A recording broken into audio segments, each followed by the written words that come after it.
Bismillahirrahmanirrahim. Alhamdulillahi rabbil alamin. Wassalatu wassalamu ala rasuli rabbil alamin. Nabiyyina wa habibina wa qudwatina Muhammad ibn Abdillah wa ala alihi wa sahbihi wa man walah, amma ba'du.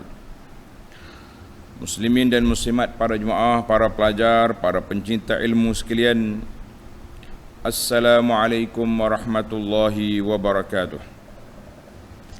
Alhamdulillah, syukur kita kepada Allah Azza wa Jalla kerana pada pagi yang ceria, yang mulia ini kita dapat meneruskan pengajian kita. Hari ini 29 hari bulan 3 2022.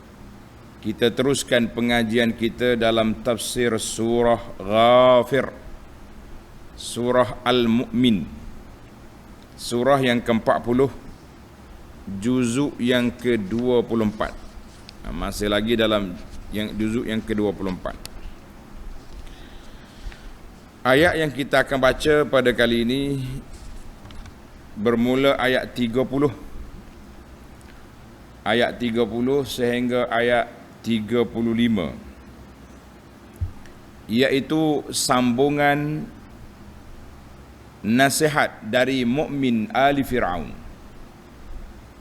Orang beriman dari kalangan keluarga Fir'aun beri nasihat kepada mendiang supaya jangan bunuh Nabi Musa. Fikir-fikirlah terhadap dakwah Nabi Musa itu, sebagaimana orang dulu lawan Nabi mereka binasa.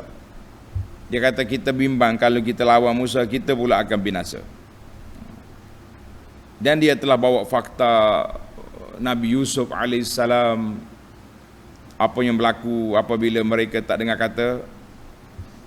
Dan begitulah nasihat yang disampaikan oleh seorang yang beriman dari kalangan keluarga Fir'aun yang terpaksa menyembunyikan keimanan dia, supaya kalau tidak dia dulu dibunuh oleh Fir'aun sebelum Nabi Musa. Kalau andainya dia tak sembunyikan keimanan dia, maka dialah orang yang dibunuh oleh Fir'aun sebelum Nabi Musa. Jadi untuk menyelamatkan diri, dia panggil maslahatud dakwah, maslahah dakwah, maka dia kena sembunyikan dia punya keimanan. Baiklah para jemaah sekalian, kita baca ayat dulu, kemudian kita pergi kepada huraiannya insya-Allah. Bagi jemaah yang ada tafsir pimpinan Ar-Rahman edisi Jawi, muka surat 1026. 1026. أعوذ بالله السميع العليم من الشيطان الرجيم. وقال الذي آمن يا قوم إني أخاف عليكم مثل يوم الأحزاب مثل دأب قوم نوح وعاد وثمود والذين من بعدهم وما الله يريد ظلما للعباد ويا قوم إني أخاف عليكم يوم التناد يوم تولون مدبرين ما لكم من الله من عاصم ومن يضلل الله فما له من هاد ولقد جاءكم يوسف من قبل بالبينات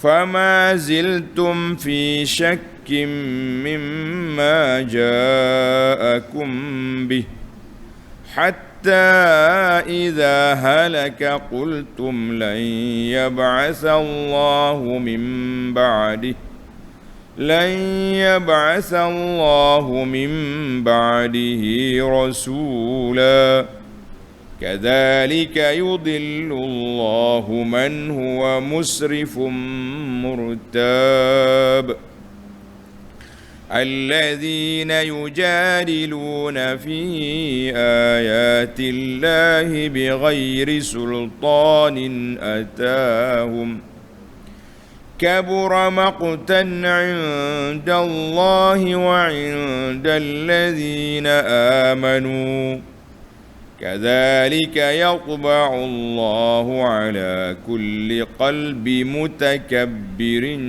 جبار.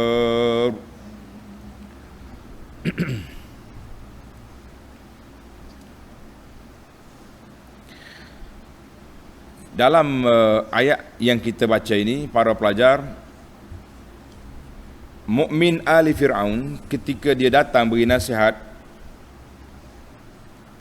dia bawa enam hujah. 6 hujah yang dia bawa untuk menyatakan pandangan dia, nasihat dia kepada Fir'aun. Cuba tengok daripada awal ayat 28. Wa qala rajulun mu'minun min ali Fir'aun. Wa qala rajulun, dan pada saat itu berkatalah pula seorang lelaki yang beriman dari orang-orang Fir'aun. Orang Fir'aun itu maknanya daripada puak-puak Qibti yang duduk dalam majlis Fir'aun juga. Yang pertama dia kata apa?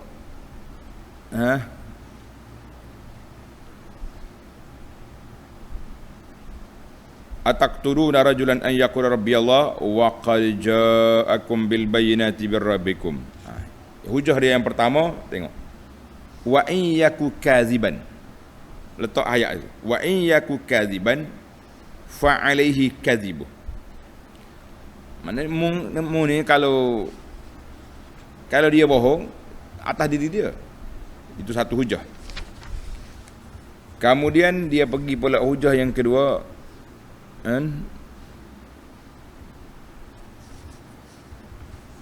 dalam ayat yang sama 28. Innallaha la yahdi man huwa musrifun kadzab. Itu hujah dia yang kedua. Hujah yang ketiga, ya qaumi lakumul mulkul yawma zahirina fil ardi. Itu nombor 3. Yang keempat, baru kita masuk ayat ni. Ayat ini nombor 4. Wa qala alladhina amana wa qala alladhi amana ya qaumi. Ini nombor 4 letak. Yang kelima, wa ya qaumi inni akhafu alaikum yawmat tanad. Itu yang kelima. Yang keenam, wa laqad ja'akum Yusuf min qablu. Jadi dia 6 hujah yang dibawa oleh mukmin ali Fir'aun untuk menyedarkan Fir'aun dengan geng-geng dia daripada lawan Nabi Musa AS. Tapi benda dah tertutup. Kata orang sudah tertutup dia punya minda, hati dia sudah tertutup. Maknanya bila Allah Ta'ala tak nak bagi hidayah, gitulah keadaan yang berlaku. Mari kita sambung hujah yang keempat dari mukmin ali Fir'aun. Wa qala alladhi amana ya qaumi inni akhafu alaikum mithla yaumil ahzab. Dan berkatalah pula orang yang beriman itu, wahai kaumku, berlembut dia tu kan, wahai kaumku, sesungguhnya aku bimbang kamu akan ditimpa kebinasaan sebagaimana yang telah menimpa kaum-kaum yang bergabung menentang rasul-rasulnya. Tuan-tuan jangan salah fakta. Jangan salah fakta. Yaumil Ahzab sini bukan hari Ahzab pada zaman Nabi. Itu tahun yang kelima Hijrah. Ini Ahzab dulu. Geng-geng yang bersatu untuk menolak dakwah Rasul. Itu dia panggil.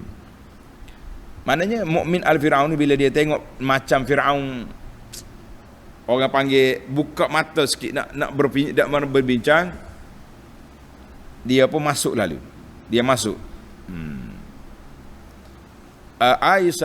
dan dia pun dia nampak bila Firaun dengar dia bercakap, kemudian dia jawab balik, ma urikum illa ma ara wa ma ahdikum illa sabil rasyad. Ketika itu orang mukmin itu rasa takut bahawa nak menakutkan mereka. Dia kata, dengar ayat ni, dia kata apa? Sesungguhnya wahai kaumku, sesungguhnya aku bimbang kamu akan ditimpa kebinasaan sebagaimana yang telah menimpa kaum-kaum yang bergabung menentang Rasulnya. Mana nampak Fir'aun dah tolak dia punya hujah, mukmin ni rasa cemas, takut turun azab segera. Takut turun azab segera. Dia pun bercakap, mu jangan buat lagu ni, aku takut kalau kamu bunuh Nabi Musa, Allah Ta'ala turun mari kebinasaan sebagaimana binasanya umat terdahulu. Umat mana? Dia detailkan kepada Fir'aun. Misla da'bi qaumi Nuh, iaitu seperti keadaan kaum Nabi Nuh. Wa'ad, kaum Ad. Ad nama dia, Nabi dia nama Hud, duduk di Yaman. Nabi Hud hari ini di antara tempat menjadi lawatan orang, acara resmi kubur dia. Tak tahu kubur dia betul ke tidak, tapi dah jadi tempat orang pergi. Ini satu benda yang perlu diambil perhatian lah, ziarah kubur itu sunnah, tapi kalau pergi duk gosok kubur itu jadi masalah, jadi punah dia panggil. Ziarah kubur sunnah, pergi gosok-gosok kubur punah. Wa Samud, dan kaum Samud, di mana iaitulah kaum Nabi Saleh di Al-Hijr. Sekarang nama dia Madain Saleh, terkenal dengan nama itu. Kalau aku bimbang kamu ni jadi macam bapak itu. Wallazina min ba'dihim, serta orang-orang yang datang kemudian daripada mereka, seperti kaum Lut dan kaum-kaum lain yang dibinasakan itu. Kaum Syuaib, wa mallahu yuridu zulman lil ibad, dan ingatlah Allah tidak menghendaki berbuat kezaliman kepada hamba-hambanya. Jadi bila mereka sendiri zalim, mengkhianati Nabi mereka, lawan Nabi, derhaka kepada Nabi, maka kebinasaan pun datang. Binasalah dia, sebab dia yang sendiri nak binasakan dia tu. Dia sendiri nak binasakan dia, maka binasalah dia. Allahul Musta'an. Kita kata kita minta pertolongan Allah Azza wa Jalla daripada diunanya, dikhianati oleh buat-buat kafir yang menentang Islam. Itu hujah yang keempat yang dibawa oleh siapa? Oleh mukmin ali Fir'aun. Kemudian dia bawa lagi hujah lain pula. Dalam ayat ni, ayat 31, ada lagi satu tafsir yang hampir sama, iaitulah surah Yunus. Tanda ni pelajar, surah Yunus ayat 44, innallaha la yazlimun nasa syai'a walakinnan nasa anfusahum yazlimun. Allah Ta'ala tak zalim manusia dengan suatu perkara pun, tapi manusia yang menzalimi diri mereka sendiri. Manusia tu buat zalim pada dia, Allah Ta'ala tidak buat zalim. Ini kita kena ingatlah perkara yang tersebut itu. Surah Yunus ayat 44. Kita pergi kepada nasihat yang kelima. Nasihat yang kelima. Wa ya qaumi inni akhafu alaikum yawmat tanad. Dan wahai kaumku, sesungguhnya aku bimbang kamu akan ditimpa azab seksa hari kiamat, yang padanya masing-masing terpekik memanggil, memohon pertolongan. Dia naik atas sikit. Baru ni dia tunjuk hak atas bumi. di alam yang sudah berlaku. Kaum Nuh, Ahzab, geng-geng yang telah binasa. Sekarang ni dia berceramah sikit pergi kepada alam akhirat. Alam akhirat. Wahai kaumku, aku bimbang kamu akan diseksa pada hari kiamat. Yaumat tanad, pada hari bertempik, manggil minta pertolongan, tak ada siapa nak tolong, tidak ada siapa yang boleh menolong. Nak tolong apa? Kamu sudah binasa, sudah jatuh azab. Apa dia yaumat tanad? Nah, tengok Al-Quran, dia tafsir Quran. Yauma tuwalluna mudbirin, iaitu hari kamu berpaling undur, melarikan diri. Melarikan diri dari mana? Min azabillah, daripada azab Allah. Tafirun, haribun, kamu lari daripada azab Allah. Lari daripada azab Allah. Nak kata apa tu? Itu di antara nasihat dia.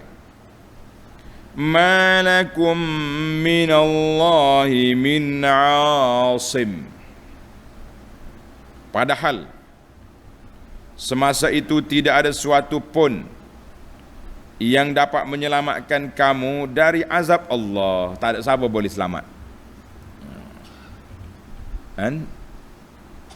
Maka hati-hatilah kamu semua.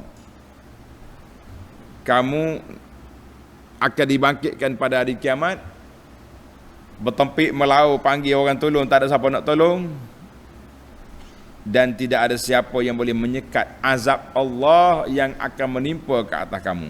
Allahu Akbar. Ayat ini ditafsirkan dengan ayat surah At-Tariq. Surah At-Tariq ayat 9 dengan ayat 10. Yauma tublas sarair, pada hari didedahkan segala rahsia. Apa jadi? Fama lahu min quwwatin wala nasir. Fama lahu min quwwatin wala nasir, tidak ada bagi mereka kekuatan dan tidak ada penolong. Mana nak kuat nak lawan pun tak boleh. Orang nak tolong bantu dia selamat daripada azab pun tidak boleh. Yang bolehnya tak ada. Tidak ada pembantu, tidak ada penolong. Masing-masing bawa diri, masing-masing nak menyelamatkan diri. Allahu Akbar. Wa man yudlilillahu fama lahu min had. Dan ingatlah, sesiapa yang disesatkan oleh Allah disebabkan pilihannya yang salah, tak mau beriman, tak mau ikut arahan, tak mau ikut Rasul, duduk main kerah kepala begitu saja, apa jadi? Fama lahu min had, maka tidak ada sesiapa pun yang dapat memberi hidayah petunjuk kepadanya. Tak tahu apa dah. Kan, kalau ada orang yang yang rasa dia selamat lagi, dia rasa dia boleh buat, fikirlah, petunjuk kita ni di bawah kuasa Allah Azza wa Jalla. Kita pendakwah hanya penunjuk jalan. Dia panggil hidayatul irsyad, memberi jalan, beritahu kepada orang ini lorong yang terbaik, jalan yang benar, ikut arahan Allah, ikut sunnah Nabi sallallahu alaihi wasallam. Tapi yang memberi hidayah kepada orang, nak buka hati manusia itu, fama lahu min had, tidak ada siapa yang boleh buka hati orang kecuali Allah. Allah Ta'ala saja yang boleh. Maka kita sentiasalah berdoa kepada Allah. Allahumma hadi, dalam solat kita setiap hari kena ingatlah waktu kita baca Al-Fatihah tu, para jemaah sekalian, ingat waktu kita minta tu, ihdinas siratal mustaqim. Ya Allah, tunjukkan kami jalan yang betul, jalan yang benar, jalan yang lurus. Itu maksud ihdinas siratal mustaqim. Itu doa kita. Kalau kita baca loleh-loleh kata orang, tak tidak menghayati, kita tak rasa apa. Sudah solat pula. Kemudian jiwa tak berubah untuk mengenali Allah, mendekati Allah. Kita kata inilah kerugian yang sangat besar bagi kita semua. Wahai para jemaah sekalian, minta ihdinas siratal mustaqim, minta sungguh-sungguh. Dalam solat kita bila sampai sini, mana kita biar kita terasa kita sedang berdoa, kita sedang merayu, kita sedang memohon kepada Allah Azza wa Jalla, nak minta jalan yang lurus, jalan yang benar, jalan yang betul, bukan sekadar baca rutin, sudah solat habis begitu ya. Kena ingat tu, dia punya apa? Kaedah mencari kesempurnaan solat. Bila kita bincang tentang kesempurnaan solat, maka dia akan pergi kepada khusyuk solat. Dia akan pergi kepada bagaimana kita nak memberi supaya solat itu betul-betul berfungsi. Innas salata tanha 'anil fahsya'i wal munkar. Dalam ayat ini ditafsirkan dengan surah An-Nisa ayat 88. Wa man yudlilillahu falan tajida lahu sabila. Siapa yang Allah Ta'ala sesat dengan pilihannya, kamu tak akan jumpa lagi jalan nak keluar daripada kesesatan. Itu An-Nisa ayat 88. Dan juga ditafsir dengan surah Al-A'raf ayat 186. Wa man yudlilillahu fala hadiyalah wa yadharuhum fi tughyanihim ya'mahun. Siapa yang Allah Ta'ala sesatkan, tak bagi jalan hidayah, maka tidak ada lagi petunjuk bagi dia, dan dia terumbang-ambing dalam tughyan, dalam ketahutan dia tu, dalam keadaan tu yang berpanjangan, tidak ada lagi hidayah. Allahu Akbar. Mari kita jelas sentiasa anda ulang kepada para pelajar sekalian, hidayah itu ada dua kategori. Satu dipanggil hidayatul irsyad, itu kerja pendakwah, kerja para nabi, dan hidayatul taufik, itu adalah kuasa Allah semata-mata. Maka kita sentiasa berdoa kepada Allah, Allahumma hdinas siratal mustaqim. Ya Allah, tunjukkan kami jalan yang lurus. Ya Allah, tunjukkan kami jalan yang Engkau redai.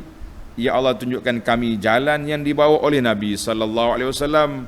Dia panggil jalan ikut sunnah Nabi sallallahu alaihi wasallam. Baiklah para pelajar sekalian, hidayah kuasa Allah. Kerja kita mohon hidayah. Jangan tak mohon, jangan sedap hati. Tak apa, aku belajar lama lah. Kita kata ini satu perkara yang kita perlu ambil perhatian, dan biar ada sentiasa cemas hidup kita ni. Itu yang kita duk belajar, al-khawfu war-raja, al-khawfu war-raja. Di sinilah tempatnya. Mari kita pindah pula kepada hujah yang ke-6 dari mukmin ali Fir'aun. Hujah yang ke-6 daripada mukmin ali Fir'aun.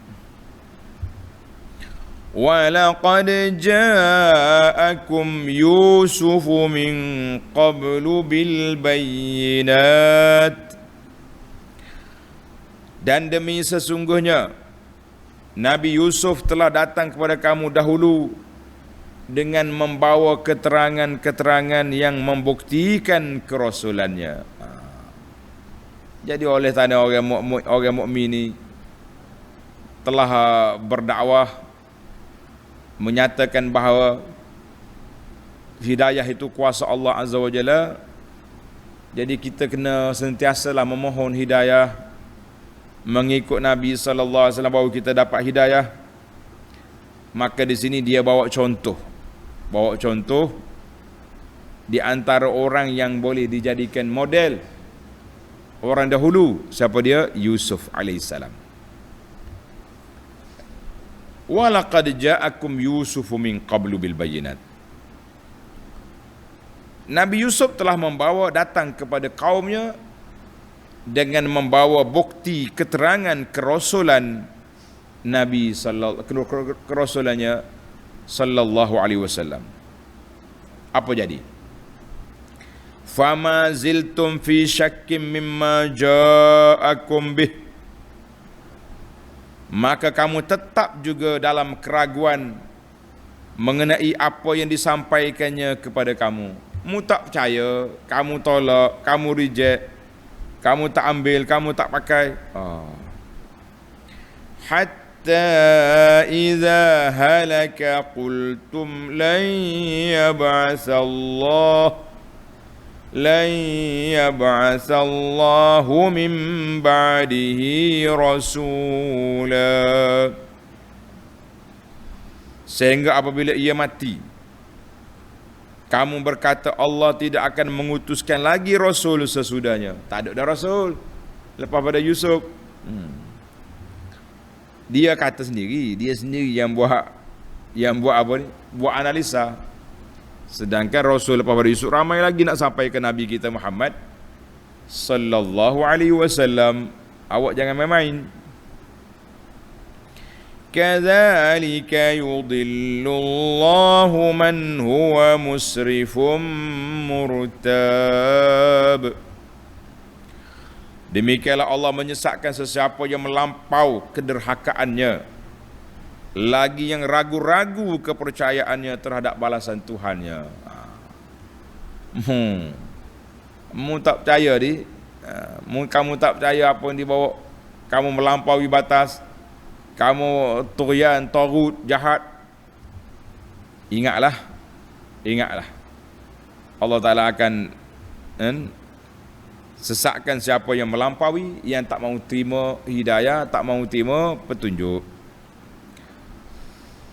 Kita bila baca ayat-ayat begini rasa cemas, tuan-tuan dan puan-puan. Sebab ramai sangat orang yang tak mahu terima hidayah ni. Hidayah kita hari ni, petunjuk yang kita ada di tangan kita, mukjizat Nabi. Tongkat yang paling kuat dalam dunia ni Al-Quranul Karim. Itu mukjizat Rasulullah. Dia panggil Al-Mu'jizah Al-Khalidah. Al-Mu'jizah Al-Khalidah. Mukjizat yang kekal. Mukjizat lain tu ada, tapi telah tak ada dah. Makan jadi banyak ke apa benda. Sekarang ni pula orang duk bawa pula ni. Di Madinah tu ada telaga hok zaman Nabi dulu. Pernah Nabi kita pergi ke telaga tu. Jadi pakat duduk main, duk ambil air tu lah. Lama dah tak adanya. Macam-macam lah masyarakat ni. Pembawa-pembawa pula duk cari benda baru, nak tunjuk kepada orang tanpa kawalan, tanpa bimbingan. Jadilah benda pelik. Baik, kita pergi kepada ayat yang terakhir dalam siri ini, ayat 35. Alladzina yujadiluna fi ayatillahi bighairi sultanin atahum. Orang yang melampau itu siapa? Dia hurai ayat ni. Iaitu orang-orang yang membantah mengenai maksud ayat-ayat Allah dengan tidak ada sebarang bukti yang sampai kepada mereka dari pihak yang diakui benarnya. Sampai dah, dia tak terima, dia tolak, macam-macam dia punya apa ni hujah. Yang penting dia tak mahu terima apa yang dibawa oleh para nabi alaihimussalatu wassalam itu.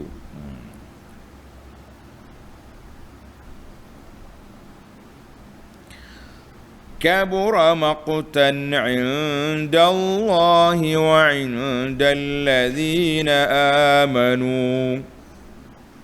Bantahan yang demikian besar kebenciannya dan kemurkaannya di sisi hukum Allah dan di sisi bawaan orang-orang yang beriman. Maknanya kemurkalah pokok ni kan. Kalau duk lawan Allah Taala ni. Kadzalika yatba'u Allahu ala kulli qalbi mutakabbirin jabbar.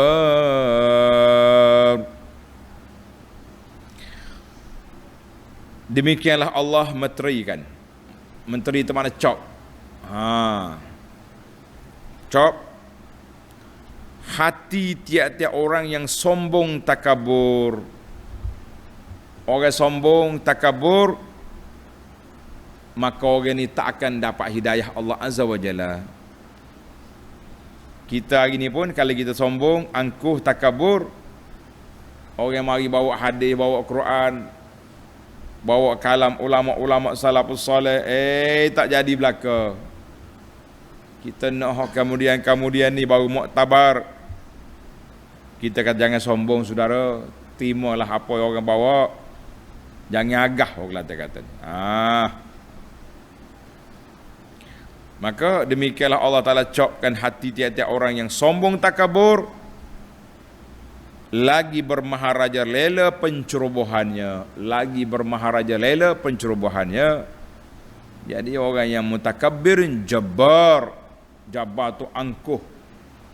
Orang kata orang agah. Agah ni angkuh lah, sombong. Baiklah para jemaah sekalian, tamatlah huraian ayat kita tentang dakwah yang dibawa oleh mukmin ali Fir'aun. InsyaAllah dalam siri yang akan datang kita akan tengok bagaimana respon mendiang Fir'aun terhadap apa yang disebut oleh mukmin ali Fir'aun itu. Sombong, makin angkuh, makin keras kepala, makin tak dengar kata. Baiklah, kita pergi kepada beberapa faedah yang kita boleh kutip di dalam ayat yang kita baca ini, insya-Allah. Tengok faedah yang pertama, ayat 30, wa qala allazi amana ya qaumi inni akhafu alaikum misla yaumil ahzab. Berkatalah orang yang beriman, wahai kaumku, aku bimbang, aku takut kamu akan dibinasakan oleh Allah Azza wa Jalla. Ayat ini menceritakan sikap pendakwah. Karrara zalika ar-rajulu allazi amana da'wata qaumihi. Orang yang beriman tadi mengulangi seruan dia, dakwah dia kepada kaum dia. Tengok berapa kali dia kata sini. Wa qala allazi amana wa ya qaumi. Jadi dia ulang, wa ya qaumi, wahai kaumku, wahai bangsaku, wahai anak-anakku. Maknanya kita sebagai pendakwah juga kena gunakan uslub sentiasa ulang. Mengulang apa ni dakwah kita, biar orang salah dengar. Mungkin satu hari masuk dalam telinga, betul juga yang dia cakap tu ya. Ghaira aisin, jangan putus harap, jangan frust, jangan kecewa. Sekali dua kali kita dakwah orang tak ikut, sabar dulu, jalan terus. Jadi itu dipanggil para pendakwah kena belajar uslub teknik dakwah, belajar kesabaran, belajar menggunakan bahasa yang lunak, bahasa yang lembut dalam kita berdakwah.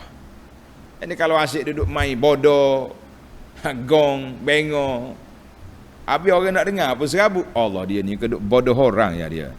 Dia seorang yang cerdik. Kita jangan rasa sombong. Jangan rasa kita ya pemilik hidayah di tangan kita, jangan. Kita kena sifat tawaduk dan jangan putus harap. Sifat sabar dalam berdakwah kena ada. Itu waktu kita berdakwah. Kena sabar. Satu lagi sabar apabila kita dihentam oleh orang. Apabila kita dihentam, dikutuk kerana dakwah kita sabar. Hari ni macam-macam orang buat, dengan posternya, dengan video TikToknya, dengan macam-macam nak buat tuduhan kepada orang. Kita kata sabarlah. Boleh je nak buat reaction kata orang, nak react balik. Tapi tak akan habis. Kita react balik, dia jawab balik.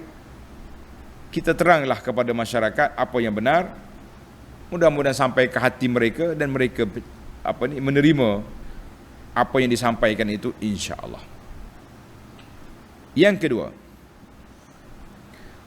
misla yaumil ahzab, misla da'bi qaumi Nuh. Dia peringatkan, aku bimbang nanti kamu dibinasakan seperti kumpulan-kumpulan yang terlalu. Contohnya kumpulan Nabi Nuh, siapa tadi? Ad, Samud, yang telah pun dibinasakan. Ayat ini mengajar kepada kita tahzirul lahiq, memberi amaran kepada orang yang kemudian jangan mengulangi kesilapan dan juga kebinasaan orang-orang yang terdahulu. Jangan ulang. Sebab sunnatullah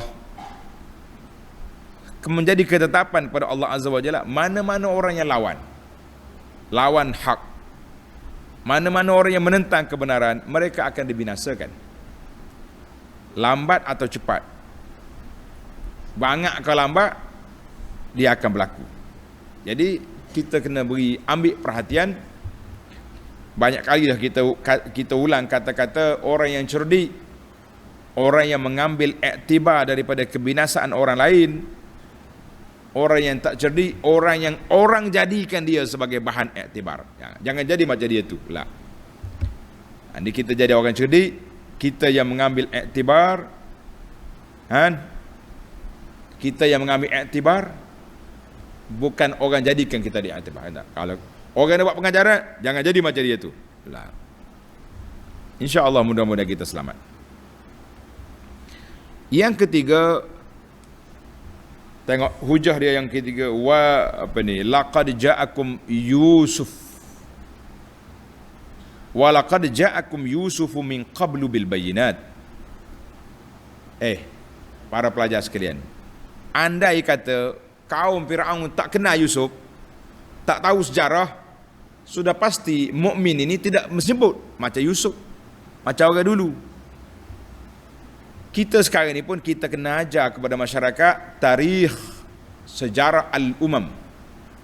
Sebagaimana Imam At-Tabari dia tulis kitab dia Tarikh al-umam wal muluk, sejarah umat-umat dulu dan kerajaan-kerajaan dulu. Dia kita kena ingat. Jadi kita kena ingat Ibn Khaldun contohnya dalam nama kitab tarikh dia pun Tarikh al-Ibar, sejarah untuk ambil pengajaran. Maka kita kena ada knowledge, kena ada maklumat, kena ada makrifah tentang sejarah orang-orang dahulu. Tak usah kata sejarah Ad, Samud, sejarah zaman kita ini pun, sejarah zaman Jepun, sejarah zaman British, sejarah zaman pemerintahan-pemerintahan selepas merdeka, pasca merdeka. Negara Malaysia diperintah oleh siapa? Dan apa kebaikan yang dia buat? Apa keburukan yang mereka tinggalkan? Sampai ke hari ini, kita kena belajar dari sudut sejarah. Mana orang yang kita boleh berkawan, orang yang tak boleh berkawan. Kena kenal orang. Kalau tidak, kita akan jadi bahan sejarah yang diketawakan oleh orang yang kemudian nanti belajar sejarah. Jadi tengok, kalau lah orang tak tahu sejarah, takkanlah mukmin mari sebut seperti Yusuf. Buat apa cakap? Siapa tu? Ini penting. Orang-orang yang beriman kena tahu, kena ada, kena faham cerita-cerita yang kita baca itu. Jangan baca je tak tahu apa. Jangan. Maka mukmin al-Fir'aun telah menggunakan pendekatan mengulangi balik sejarah supaya mereka boleh faham. Baik. Yang keempat, tengok. Yang keempat, kabura maqtan 'inda Allah wa 'inda allazina amanu.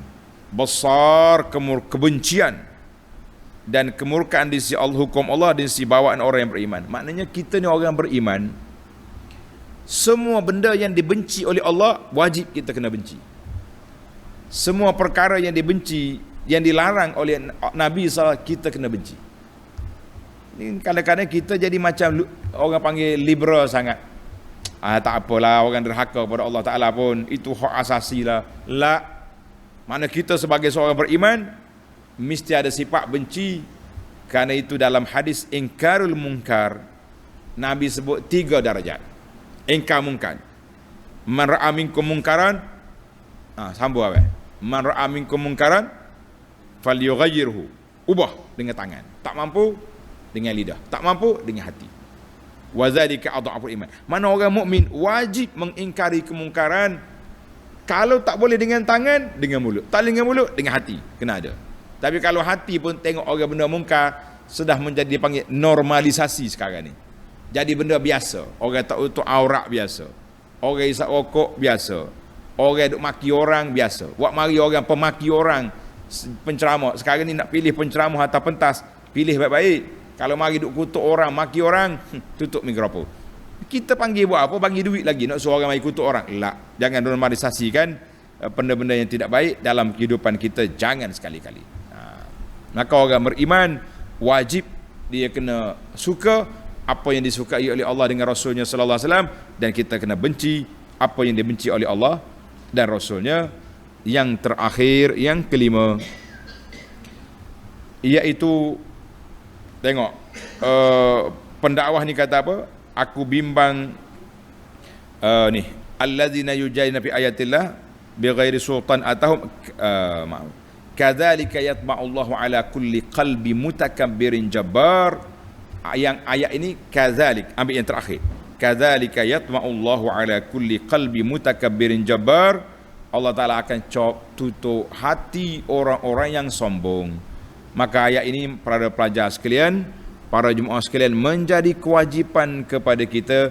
Jangan sekali-kali menjadi manusia angkuh, manusia sombong, manusia keras kepala, tak mau menerima apa yang dibawa oleh Allah, apa yang dibawa oleh Nabi sallallahu alaihi wasallam.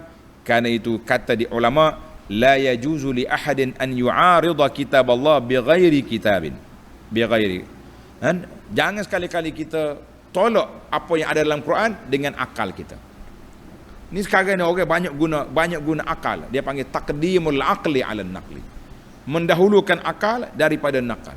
Mana mendahulukan akal daripada apa yang disebut oleh Quran, apa yang disebut oleh Nabi sallallahu alaihi wasallam dan dihuraikan oleh para ulama salafus saleh, maka itulah yang terbaik. Tapi kalau kita kata tak boleh ni sebab akal tak boleh terima sebab ni, maka kita kata orang ni telah mentakdim, mendahulukan akal daripada nakli. Maka para ulama salafus saleh mereka tak akan mendahulukan akal untuk menolak nakal.